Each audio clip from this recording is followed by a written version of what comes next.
Karena mohon maaf, ada sebuah persepsi bahwa ketika daerah itu didatangi oleh orang pusat itu karena bermasalah.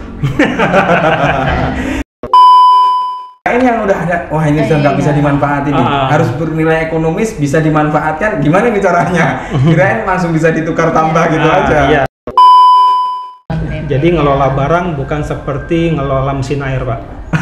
Kalau mesin air, torennya kosong, otomatis ngisi.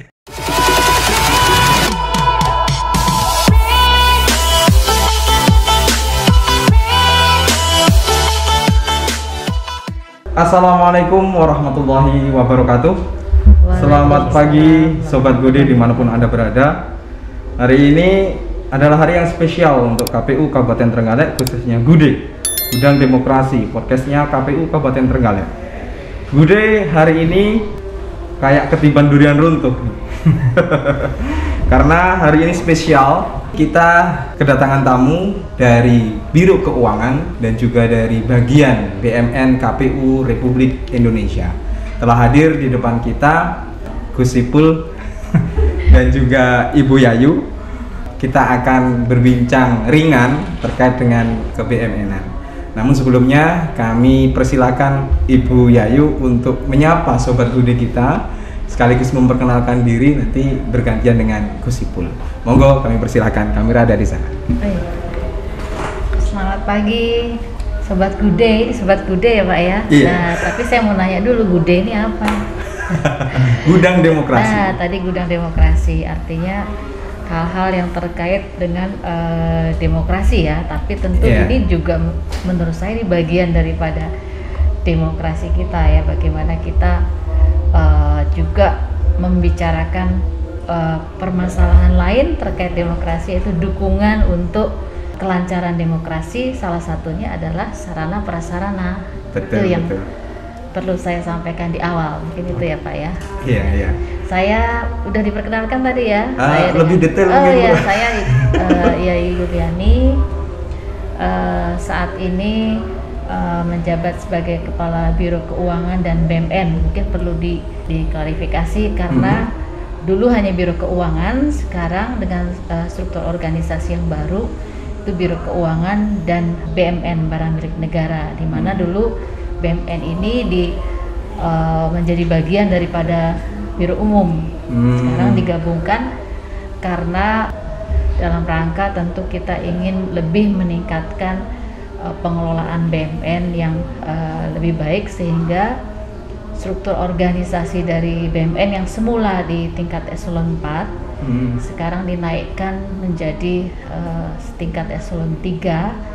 Namun untuk pengelolaan ini karena menyangkut dengan pelaporan, sehingga di bawah struktur organisasinya di bawah Biro Keuangan, seperti itu. Nah, sedangkan untuk yang sifatnya proses pembangunan ataupun renovasi terkait dengan fisiknya itu ada di Biro Umum. Mungkin itu pengantar sedikit dari kami. Oke, terima kasih Bu Yayu Yuliani. Iya. Bu Yayu Yuliani. Selanjutnya Gus Ipul bisa memperkenalkan diri, menyapa Sobat Gude di Trenggalek. Ya, Assalamualaikum warahmatullahi wabarakatuh, Sobat Gude. Mudah-mudahan kita semua dalam keadaan sehat walafiat. Amin. Suatu hal yang mengejutkan, kini diundang oleh Gus Indra. Saya nggak tahu kenapa dia manggil saya Gus. Aneh juga. Karena mungkin namanya Pak Saiful, jadi pas kalau dipanggil. Enggak, saya manggil Mas Saiful dengan Gus Ipul bukan tanpa alasan, Bu. Oh, gitu. Saya melihat dalam beberapa pertemuan, sosok Gus Ipul ini orangnya alim, orangnya khusyuk gitu. Primus kali Pak ya, dulu ya. Ya musola, enggak lah. Itu hanya untuk melancar komunikasi saja, supaya nggak ada gap gitu ya. Oke, Bapak Ibu sekalian yang kami hormati, benarkan nama saya Saiful Bahri. Saya saat ini menduduki jabatan sebagai Kepala Bagian Pengelolaan BMN pada Biro Keuangan dan BMN. Perkenalan singkat mungkin seperti dulu aja Pak Indra. Nanti secara ini bisa lancar-lancar aja kita. Oke, siap. Ya, Terima kasih atas perkenalannya dan juga sapaannya ke Sobat Gude di Trenggalek.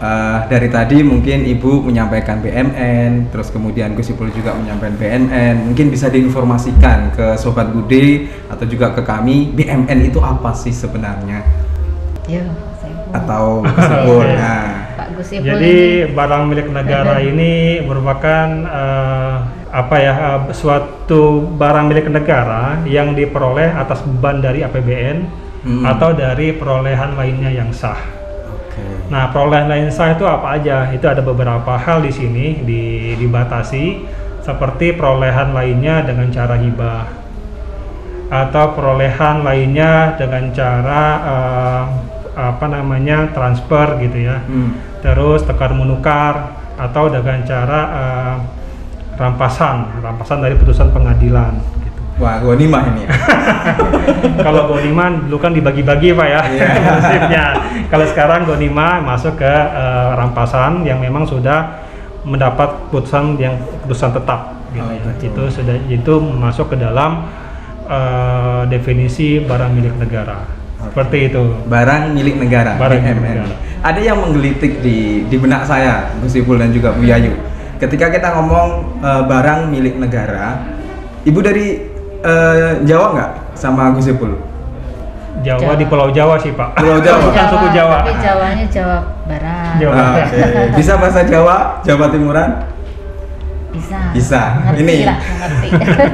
ada adigium yang menggelitik saya itu ketika ngomong barang milik negara. Saya cerita sedikit ya. Di Trenggalek itu sekitar 15-20 tahun yang lalu itu sempat terjadi pembalakan liar di hutan Trenggalek sampai terjadi sebuah kegundulan. Nah, usut punya usut, ada sebuah adigium yang mungkin diplesetkan oleh orang-orang yang ketika itu melaksanakan aktivitas pembalakan. Di beberapa pohon itu kan biasanya dulu kita lihat ada plakat milik negara. Milik itu dalam konteks bahasa Jawa diartikan kan pingin ya. Milik itu kan pingin. Terus kemudian negara kalau pakai aksen Jawa itu biasanya negoro. Negoro itu kan punya dua makna. Satu negoro ya berarti negara, yang kedua negoro silahkan tebang. Jadi kalau milik negoro, kalau pengen silahkan ditebang kan kayak gitu. Ini ada intermezzo saja untuk perkenalan bahasa Jawa untuk Bu Yayu dan juga Gus Ipul yang mungkin belum tahu bahasa Jawa seperti itu. Tapi dalam konteks BNN khususnya di per-KPU-an tentu tidak ada sesuatu yang harus kemudian kita tebang karena kita ngomongnya adalah sesuatu yang legal, formal, diatur oleh regulasi yang ada. Nah, terkait dengan Bu Yayu selaku Kabiru ya, Kabiru, kemudian Gus Ipul sebagai kepala bagian Kabak. Ini tentu kalau kita ngomong Kabiru kan luas cakupannya, keuangan dan juga BMN. Sementara Gus Ipul mungkin lebih spesifik lagi ke BMN-nya, mungkin lebih detail rincinya ruang lingkup pekerjaan di Biro Keuangan dan BMN itu seperti apa, nanti mungkin bisa didetailkan sama Gus Ipul. Monggo Bu Yayu. Baik, ruang lingkup ya untuk Kepala Biro Keuangan dan BMN. Tentu di sini yang menjadi ruang lingkup intinya ya bagaimana kita bisa mengelola anggaran yang ada, pertama dan anggaran yang ada di KPU ini, namun dalam artian eksekusi, yaitu di pelaksanaan anggarannya. Jadi mulai bagaimana kita mengeksekusi anggaran itu dengan benar, kemudian mempertanggungjawabkan dan melaporkan. Nah, untuk ranah penyusunan anggarannya sendiri bukan di ranah kami, tetapi di ranah Biro Perencanaan dan organisasi. Sekarang sudah berubah juga. Di biro lain ya? Ya, artinya di biro lain. Kemudian untuk sekarang ditambahkan dengan pengelolaan BMN di Biro Keuangan. Mengapa demikian? Karena di Biro Keuangan itu juga menyusun tahap akhir daripada pengelolaan anggaran atau keuangan adalah penyusunan laporan, di mana di dalam laporan keuangan tersebut, di samping laporan keuangan, yaitu di dalam neraca ada laporan BMN. Nah, itulah kenapa kemudian dimasukkan ke dalam struktur organisasi Biro Keuangan supaya terjadi sinergi ya, lebih mudah ketika kita menyusun laporan keuangan di dalamnya meliputi BMN seperti itu. Oke. Jadi cukup Ya. padat ya ruang lingkup Ya. pekerjaannya di biro. Jadi lebih luas sekarang Iya. sebenarnya ya, jadi ya, tapi memang karena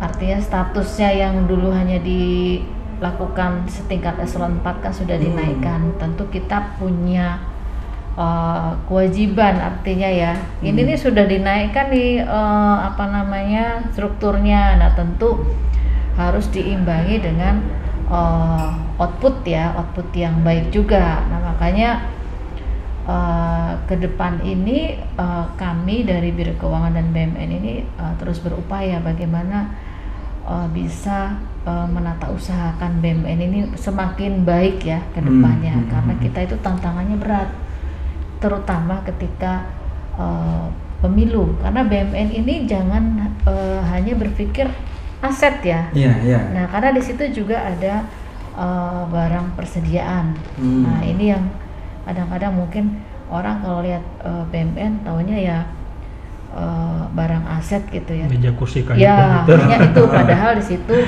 Ada yang apalagi lain. kita pemilu ya, di situ ada barang persediaan yang harus kita kelola, mulai dari begitu pengadaan, mungkin itu urusannya logistik, tapi begitu dari logistik diadakan, nah ini kita harus mengikuti terus, mulai menata usahakannya itu menjadi ranah kita sampai nanti dia sudah tidak digunakan, harus apakah itu harus dihapuskan, dipindah tangankan, itu kan bisa dihapus.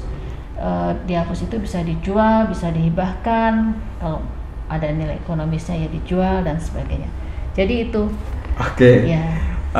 Saya cukup bingung juga ya, karena ini hal yang baru bagi saya secara pribadi. Mungkin dari Sobat Budi juga ini adalah sesuatu informasi yang baru terkait dengan bagaimana barang itu kemudian bisa dikatakan sebagai milik negara, terus kok mengapa harus dikelola? Mungkin Gus Ipul bisa memperjelasnya. Oke, baik. Saya kayaknya izin lepas masker ya. Oke, monggo. Kita sudah vaksin. Sudah vaksin ya. Kita sudah protokol kesehatan. Oke, terima kasih. Kesehatan dulu ya. Jadi Oke. kalau kita bicara masalah pengelolaan aset, memang agak berbeda dengan siklus pengelolaan keuangan. Kalau siklus keuangan dia dibatasi sama 1 tahun anggaran, dari Januari sampai dengan Desember gitu ya, satu siklus tahunan. Tapi kalau kita bicara siklus barang itu tidak didasarkan sama tahun, tapi dari pemanfaatannya, dari mulai perencanaan penganggarannya sampai dengan penghapusannya. Nah, itu dasarnya ada di PP 28 tahun 2020 terkait dengan pengelolaan barang milik negara atau daerah. Di situ ada 11 variabel pengelolaan barang milik negara, dari mulai perencanaan barang milik negara yang kita kenal dengan RKBMN. Kemudian nanti setelah dibeli terus dicatat, ditata usahakan, kemudian ditetapkan status penggunaannya, kemudian dilakukan pemeliharaan, penata usahaannya, kemudian dimanfaatkan gitu ya. Kemudian kalau memang sudah tidak lagi tidak bisa dioptimalkan, berarti langkah selanjutnya adalah dengan lakukan dengan cara pemindah tanganan.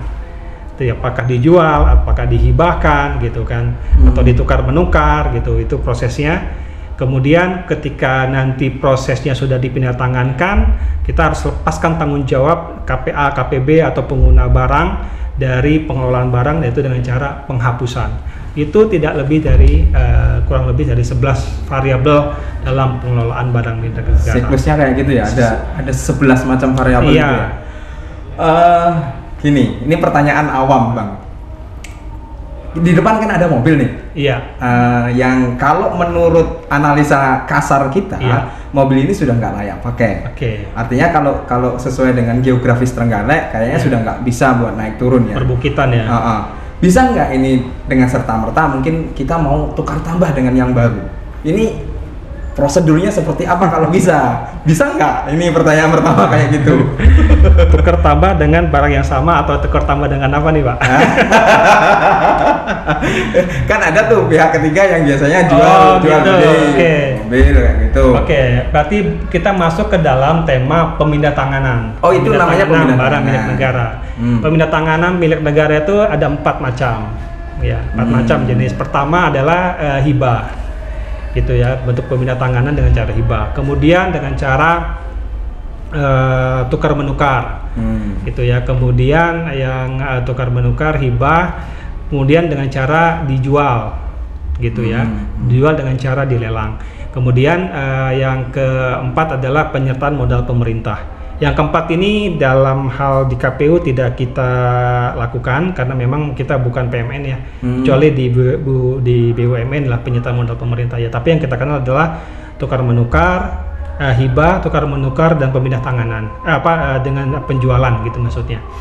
Nah, jadi kalau maksud tadi Pak Indra bilang ini barangnya sudah rusak, kemudian bisa nggak diganti dengan yang baru gitu ya, langsung dipertukarkan seperti itu. Nah, konsepnya kita mau gunakan yang mana nih dari 3 gitu ya. Nah, kalau bentuknya hibah tentunya kan prinsipnya tidak mengharapkan pengembalian. Istilahnya ikhlas lillahi ta'ala. Nah, kalau kita konsepnya adalah tukar menukar konsepnya adalah barang yang kita punya kemudian dipertukarkan dengan barang sejenis atau barang di luar itu bisa. Tapi dengan ekivalen gitu, sama nilainya. Itu harus proses penilaian terlebih dahulu. Tapi mungkin kalau yang maksud Pak Indra adalah mungkin bentuknya pemindah tanganan dengan cara dijual. Kalau memang barang-barang tersebut sudah tidak ada nilai ekonomis lagi gitu ya, atau sudah dalam hal ini kendaraan usianya sudah lebih dari 7 tahun gitu misalnya, maka terhadap barang tersebut bisa dilakukan dijual dengan cara dilelang gitu. Kalau barang tersebut adalah kendaraan berupa kendaraan dinas operasional, itu bisa dilakukan penjualan dan harus dilakukan penilaian terlebih dahulu terhadap nilai limit penjualannya itu berapa nilainya. Tapi konsepnya kita tidak bisa dipertukarkan, tapi ketika nanti hasilnya dijual, maka hasilnya jual itu disetorkan ke kas negara, gitu. Jadi ketika kita udah jual itu dapat lagi nih barang gitu, karena ketentuannya tidak serta-merta barang yang nanti dipindah tangankan dijual akan diberikan penggantinya. Tidak bisa seperti pada tetap umumnya. melalui alur perencanaan. Nah, kembali lagi ke perencanaan lagi di LKBMN. Seperti itu prosesnya. Kirain yang udah ada, wah ini sudah nggak bisa dimanfaatin, harus bernilai ekonomis, bisa dimanfaatkan. Gimana nih caranya? Kirain langsung bisa ditukar tambah gitu aja. Mekanisme itu yang tidak ada di dalam pengelolaan BMN. Jadi ngelola barang bukan seperti ngelola mesin air, Pak. Kalau mesin air torennya kosong otomatis ngisi. Jadi kan sistem otomatis. Iya. Oke, menarik sekali apa yang disampaikan baik Bu Yayu ataupun Gus Ipul. Bu Yayu sebagai Kabiro Keuangan dan BMN ini sudah berapa tahun, Bu? Sebenarnya saya baru kemarin ya, Januari ya. Iya, sebenarnya baru Januari. Januari tahun 2021. Oh. Gus Ipul juga sama di Kabak Pengelolaan BMN juga? Mei 2021. Oh, dalam kurun Januari Ibu, terus kemudian Gus Ipul mulai Mei. Mungkin ada pengalaman-pengalaman unik yang bisa di-sharing ke kita terkait dengan pengelolaan BMN itu yang bisa menginspirasi kita seperti apa, mungkin bisa disampaikan. Ada nggak yang unik selama mengelola BMN? Apakah Trenggalek ini termasuk unik? Silakan Ibu. Iya. Kalau unik apa ya? Kalau unik sih nggak ada yang unik. Kita serius, semua serius semua sih Bu ya. Ada yang ada permasalahan gitu. Permasalahan yang harus diselesaikan gitu kan, karena kadang-kadang masalah BMN itu kan seringkali dilupakan ya, bukan dilupakan ya oleh banyak yang tidak terlalu memahami gitu sebenarnya masalah BMN itu bagaimana, padahal kita tuh di KPU ini hari-hari ya berurusan dengan BMN, apapun itu kegiatan ya selalu berurusan dengan BMN. Hanya Kalau yang unik tidak ada, tapi persoalan-persoalan mengingat ini KPU ini kan belum boleh dikatakan kebutuhan saprasnya itu tidak merata ya. Betul. Kebutuhan mungkin merata, tapi pemenuhannya yang tidak merata karena keterbatasan anggaran untuk perolehannya ya, sehingga ini tiap daerah ini yang bikin unik itu apa? Jadi ada daerah yang dengan mudah misalnya bisa mendapatkan hibah ya, hibah dari Pemda gitu. Ada yang harus berdarah-darah ya, dulu. berdarah untuk mendapatkan. Bahkan sampai berdarah-darah pun nggak dapat. Ya. Ada. Tapi bisa juga memang karena masing-masing Pemda itu kan juga berbeda kemampuan daerahnya, kemudian juga geografisnya berbeda. Mungkin kalau saya nggak tahu ini kalau di Trenggalek ini apakah misalnya kalau ada daerah yang harga tanahnya itu sangat mahal ya, misalnya mungkin di DIY ya, itu akan sulit misalnya mereka memberi hibah, orang harganya di sana sangat tinggi misalnya kan, akan sulit. Tapi nggak tahu di daerah yang lain mungkin karena dia Pemdanya punya lahan yang luas sehingga itu mudah dia bisa memberikan hibah, mungkin itu sih. Jadi tidak ada yang. Kalau saya ada juga sih pandangan menarik Bu. Ya. Selama pendampingan kan kita juga mungkin melakukan pendampingan laporan keuangan gitu ya. Yang di dalamnya ada laporan barang milik negara tentunya di situ ya. Terkadang kan kita melakukan analisa terhadap laporan-laporan yang disampaikan oleh saker-saker gitu kan. Sebelum laporan ini kami terima di tingkat pengguna, sekecil mungkin risiko-risiko yang kami terima di pengguna barang itu sudah kecil gitu ya. Jadi hal-hal yang memang terjadi di satker di tingkat wilayah itu kita bisa eliminir gitu ya, atau mungkin tidak bisa eliminir seluruhnya, tapi kita bisa reduksi ya sedikit. Ada beberapa di dalam ketika kita analisa laporan-laporan barang, laporan persediaannya itu ada hal yang menggelitik gitu ya. Di situ terkait dengan laporan persediaan gitu. Di situ ada beberapa barang persediaan yang memang substansinya bukan persediaan tapi masuk di situ. Gitu. Antisipasinya melalui pendampingan ini. Iya, pendampingan seperti itu. Nah, ketika kita tanyakan, contohnya misalnya dia memasukkan snack di situ ya, belanja snack, masukkan menjadi belanja persediaan gitu. Kita tanya, loh kok snack masuk ke persediaan gitu loh? Kenapa? Dia bilang, kan persediaan itu akunnya kan 52811 Pak. Iya, terus? Itu kan akun belanja barang konsumsi. Terus ya saya belanjakan snack, kan snack konsumsi. Gitu. Jadi terkecoh dengan kata konsumsi ini, itu ditafsirkan bisa membeli belanja seperti snack gitu kan. Nah di sini memang ketika kita ditugaskan untuk mengelola barang, melakukan perencanaan, melakukan pelaporan, itu ruang lingkupnya besar dan tadi seperti disampaikan bahwa mengelola barang itu dimulai dari perencanaan. Perencanaan kita mau beli apakah nih? Berarti kita lihat anggaran kita yang ada apa nih? Belanja-belanja yang ada tuh apa? Nah gitu.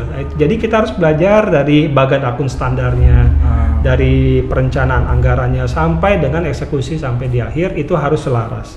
Sehingga kita pastikan ketika kita membeli sesuatu ini, kita sudah tahu nanti akan menjadi apa di laporan keuangan, laporan barangnya seperti itu.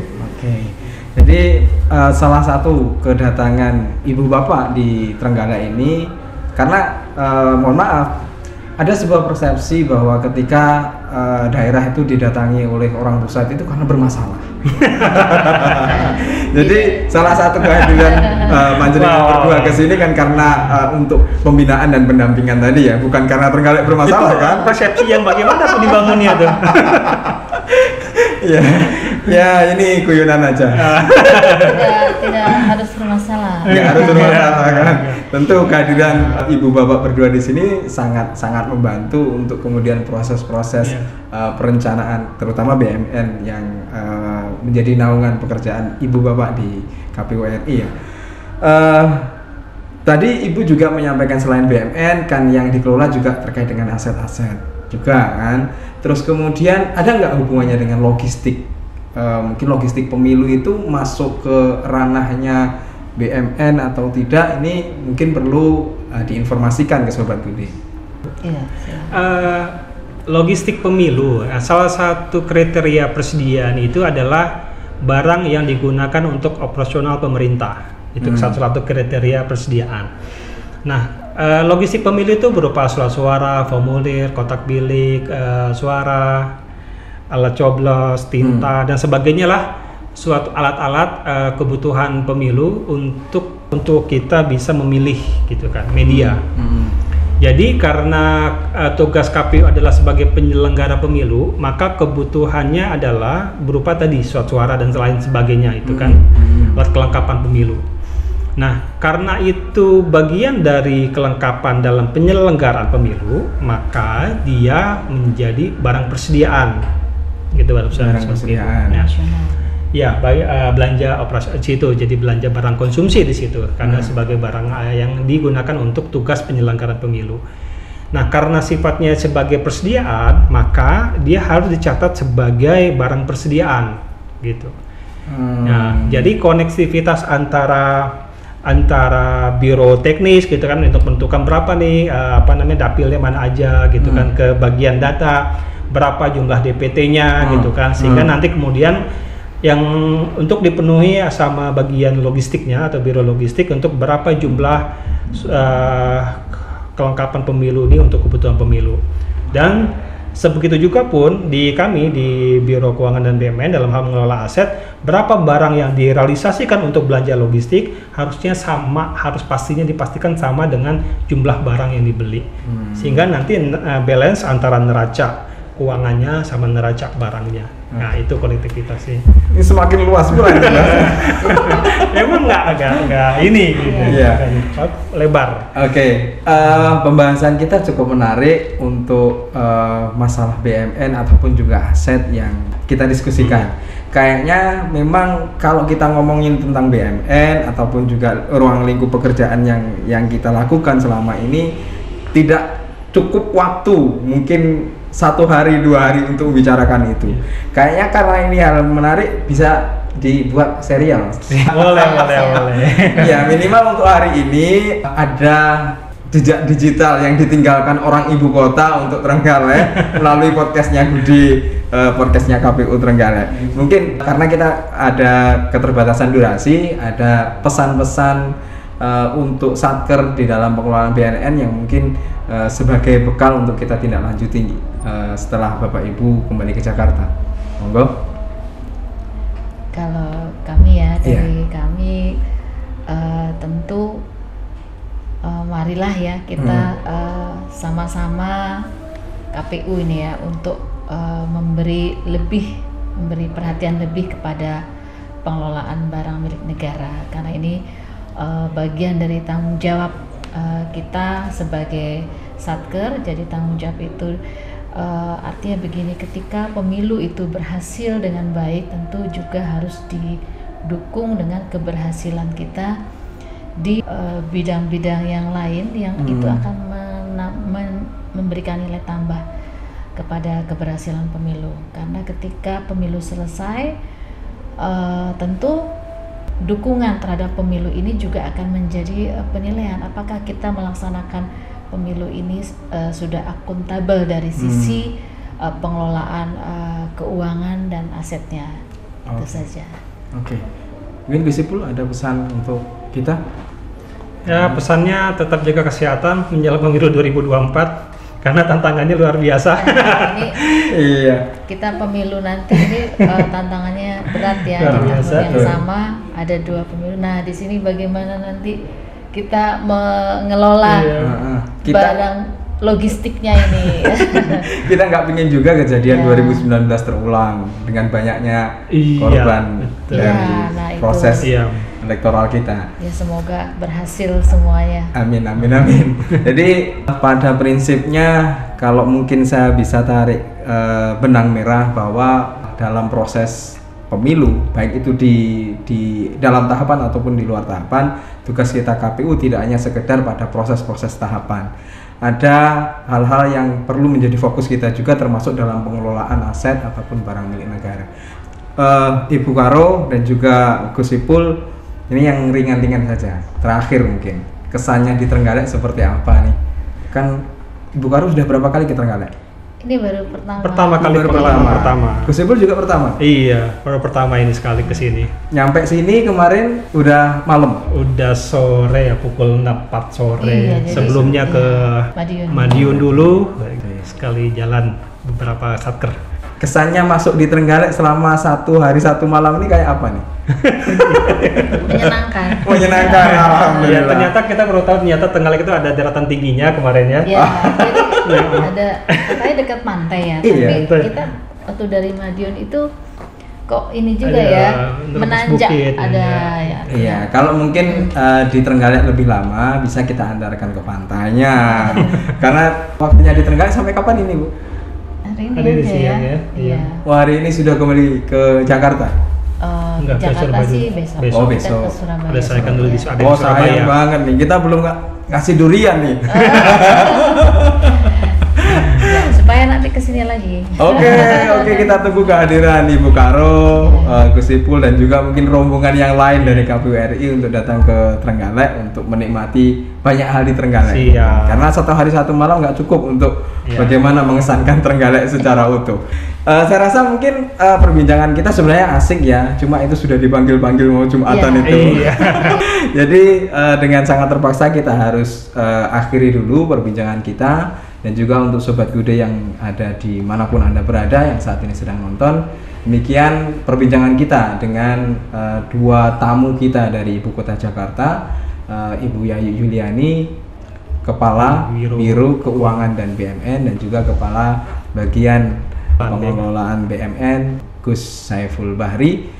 Asik, dan kita akan sambung mungkin dengan beberapa episode yang akan datang. Ada hal-hal yang bisa bermanfaat yang mungkin bisa kita ambil dari perbincangan kita. Silakan diambil dan nantikan terus tayangan Gude, Gudang Demokrasi, podcastnya KPU Trenggalek di episode yang akan datang. Saya Indra Setiawan, terima kasih atas perhatian Anda. Assalamualaikum warahmatullahi wabarakatuh. Waalaikumsalam warahmatullahi wabarakatuh.